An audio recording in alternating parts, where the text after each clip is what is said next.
Tahaka ny mahazatra no ampombako anao ny teny fiarabana topilasy topoavy manaraka dia fandarina zany malaza ity. Herinandro hamaritra ny vaovao lehibe ho amin'ny firenena ity herinandro ity. Ary mialohan'ny faran'ny volana ihany koa dia hamaritra ny zava-misy eto amin'ny firenena ihany koa izany ho amin'ny fihaonana izay karakarain'ny FFKM manomboka amin'ny 2020 ary 2023 ny volana Aogositra ho avy izao. Fa raha ity herinandro ity aloha zany dia hanomboka rapitso no hisokatra ny fametrahana taratasy firotsahako fidiana ho an'ireo kandida izay mieritreritra fa handray anjara amin'izany fifidianana filoham-pirenena izany. Ny fifidianana dia zava-boalaza ny lalam-pandroenana ary nofaritana arakaraka ny ambaratonga mpifidianana handraisana anjara mivantana izany na ihany koa handraisana anjara amin'ny alalan'ireo mpifidy vaventy. Manomboka amin'ny fifidianana inevon'ny commune, ny fifidianana solombavam-bahoaka, ny fifidianana loholona ary ny fifidianana filoham-pirenena. Ireo ambaratonga mpifidianana ireo dia nofaritany lalam-panorenana avokoa no fotoam-piasany, ao ny 4, ao ny 5 taona. Arak'izany mazava tsara fa tsy maintsy misy fanatanterahana fifidianana rehefa tapitra izay fehim-potoana izay.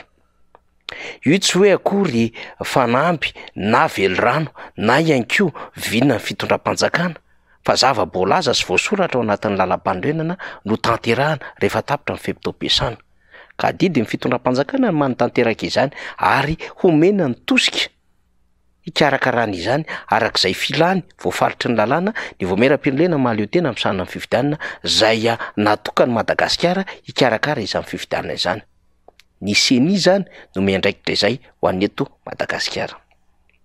Satria moa efa niesorina teo am-pelatana amin'ny ministeran'ny atany ny fikirakarana amin'ny fifidianana dia nanangana izany CENI izany, nisy tezy tamin'ny andro ny teteza mita. Fa rehefa vita izany teteza mita izany ka niampita tamina hoe fifidianana nivoahana tao anatin'ny crise Madagasikara, élection, sortie de crise, dia niala laite ka nanjary CENI tsotra. Hotazany izao tontolo izao, arak'izany fifidianana ho tanterahana eto Madagasikara amin'ity taona 2024 ity, satria voafaritra fa lany mandat ny filoham-pirenena amin'ny fa 7 ny volana janoary 2024. Mialoha izany araka ny ambaran'ny lalam-pandroenana no hanaovana ny fikirakarana rehetrarehetra ny fifidianana. Deserina ireo heverina fo kandida.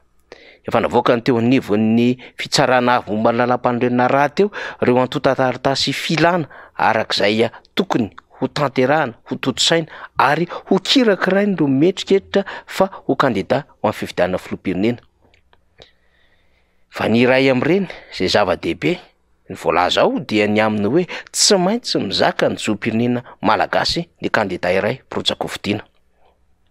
Lalam-pandroenana raha teo miresaka izany eo amin'ny 9/20, dikan'izany tsy maintsy mifanaraka ny lalam-pandroenana ny antota-taratasy karakarain'ireo mpirotsaka ho fidiana ary takiny ny lalàna izay mifehy ny tontolo mpifidianana raha teo izany na ny code électoral. Arak'izany ho an'ny filoham-pirenena amin'izao fotoana izao dia hiverena ny adevitra ny aminy hoe frantsay sa malagasy Andriamatoa Rajoelina. Ny adevitra aloha dia tsy any amin'ilay hoe binationaux na hoe mizaka ny zoom-pirenena roa, tsy any ny adevitra fa hoe malagasy izy sa frantsay.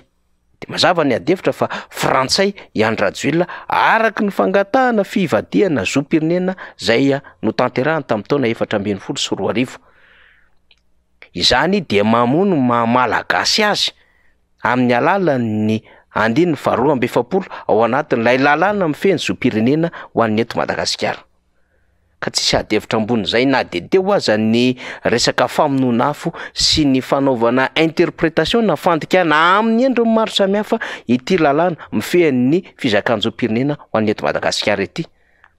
Ka voizina ny amin'ny hoe manana fizakan-jo roa izy, tsy marina izany.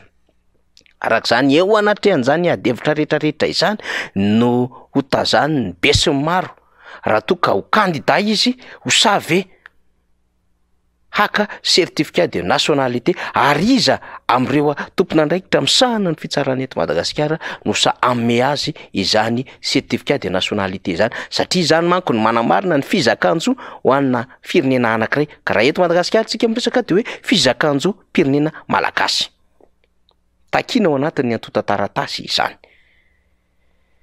Io ny adevitra no hiseho ary ho fantatra zany manomboka hatramin'ny 7 ny volana Aogositra rapitro ka hatramin'ny 9 ny volana Septambra zay hifarana ny fametrahana ny taratasy firotsahako vidina amin'ny 9 ariva.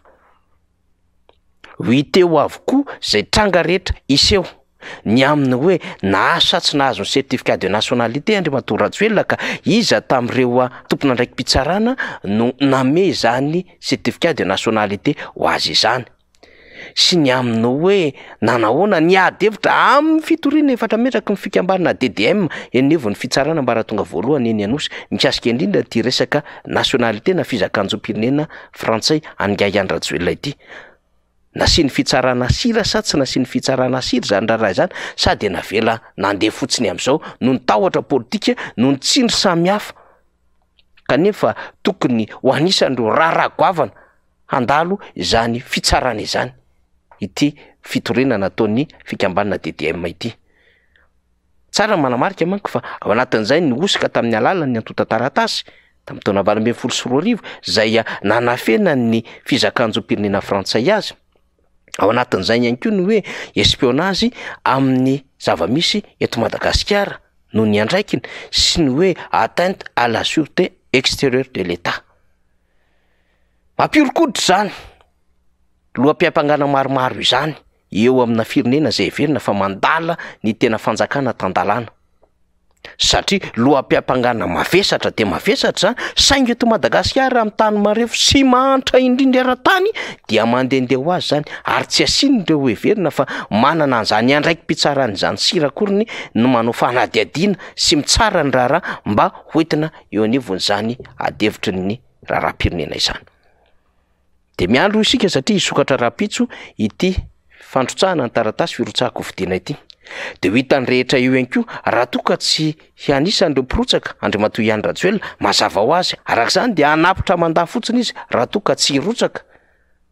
Ka amin'ny 7 volana Janoary 2024 dia hanao famindram-pahefana amin'izay filoha zay hoekeny malagasy amin'ny fifidianana tanterahana amin'ny 7 volana Novambra ho avy izao.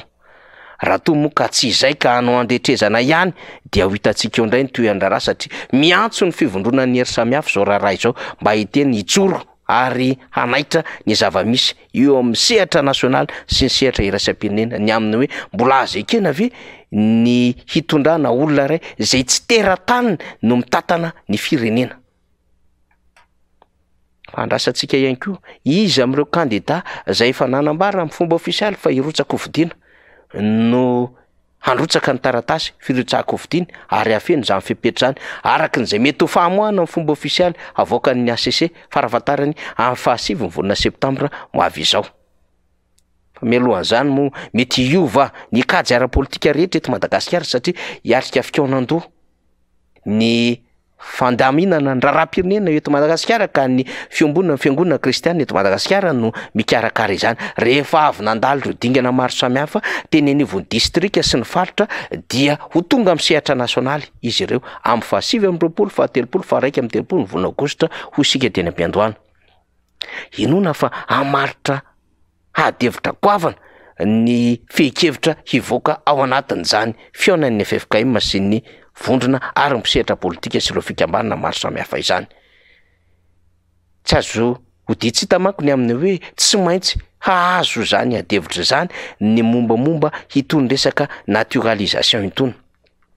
Tsy maintsy handalo ao anatin'izany adevitra izany ny tompon'andraikimpanjakana ambony eo anivon'ny fiadinan'ny repoblika zay migadra any Londres amin'izao fotoana izao. Tsy maintsy ahazo izany adevitra izany ny fahantrana lalina vahoaka malagasy, ny fantsahan-dalàna, fanolanan-dalàna ataony mpitondra fanjakana, ny rapadango sy ny fanodikodonam-bolam-panjakana, ny kolokolo tsy tanono ary ny tsy fandrimpahalemana zay mahazo ny akamaroany ny any ambanivolo ankehitriny. andalo anaty adevitra any, indrindra ny amin'ny aiza saiza ireo fampanantenana nataon'ny kandidata amin'ny fotoan'andro zay tonga mpitondra fanjakana amin'izao fotoana izao, kanefa izao ny toerana zay misy any Madagasikara ary izao ny fijaliana mahazo ny vahoaka malagasy. Tsy maintsy andalo anatin'ny adevitra any. Eny, na hatramin'ny adevitry ny fitsinjaram-pahefana ary mba ho fitsinjaram-pahefana mitovy tatana fa tsy mitanila no izy ao aorianao ka mba hijery lavitra no avy ny firenena. Izany no eritreretina ho an'ny falaisana fanapahan-kevitra ho an'ireo mpivory. Ho hitantsika hoe fa tena hiresaka raharaha politika satria mafana moa ny politika amin'izao fotoana izao, fotoana zay hiomanana hiatrehana ny fifidianana ny volana novambra. Fa tsy maintsy andalo ny adevitra zay horesahana ao anatin'izany fihaonan'izany ihany koa ny fikirakiran'ny seny ny fifidianana zay mampimenimenina ny rehetra ny eo amin'ny lisam-pifidianana, ny amin'ny kirakira ara-bola, ny fitaovana sy ireo olona zay baikony ny fitondram-panjakana kanefa mitaza-potsiny ny seny zay mpikarakara izany fifidianana zany amin'izao fotoana izao. Eny, hatraminy hoe hatraiza ny fahadiovana sy ny fahamarina toerana ny ACC zay hamoaka voka-pifidianana ho avy eo.